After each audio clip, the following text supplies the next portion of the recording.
Hai, salam sejahtera buat kita semua. Saya mau katakan sini.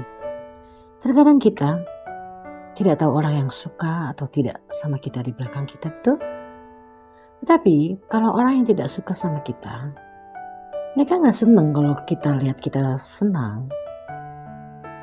Tapi kalau ngelihat kita susah, mereka happy. Artinya di sini, orang itu sakit jiwanya, saudara.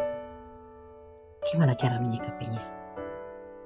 Pertama, kita jangan pernah balas apa yang mereka berbuat kepada kita. Kedua, kita fokus pada diri kita sendiri. Ketika kita jadikan itu semua sebagai motivasi buat kita.